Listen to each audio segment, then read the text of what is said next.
Nasce la Fondazione Turismo Padova Terme e Colli Euganei, un nuovo ente che coordinerà tutte le iniziative di promozione, valorizzazione e sviluppo turistico del territorio provinciale. L'obiettivo è di evitare la frammentazione delle iniziative. Voi sapete, ogni comune, ogni istituzione ha altre istituzioni che si occupano di turismo, svolge la propria politica, i propri investimenti anche sulla base della disponibilità economica, sulla base anche dei finanziamenti che fino ad ora ha sempre dato la Camera di Commercio, però non sono mai stati organizzati in una logica unitaria. Un investimento importante che nei prossimi 5 anni vedrà impegnata la Camera di Commercio con 15 milioni di euro, un impegno per fare sistema accoglienti sul territorio. Io credo che non si possa parlare di ricatto nel momento in cui noi abbiamo atteso oltre 3 anni e abbiamo fatto più di 30 incontri ufficiali per arrivare a un documento comune.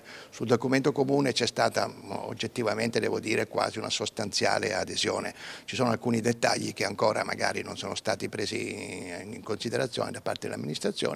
Ci sono anche dei tempi tecnici dei comuni, perché i comuni devono portare in consiglio comunale, poi devono fare tutte le verifiche con i revisori e quant'altro, quindi noi a un certo punto abbiamo deciso, abbiamo aspettato 3 anni e qualcosa, adesso è il momento di partire, partiamo. Un unico interlocutore per tutta la provincia per trovare risorse in regione e in Europa da riversare sul territorio. Nei prossimi 3 mesi, in attesa dell'approvazione dello statuto da parte della Regione Veneto, sarà avviata una campagna di adesione rivolta a tutti i comuni, mentre le associazioni di categoria e gli operatori del settore saranno rappresentati nel board.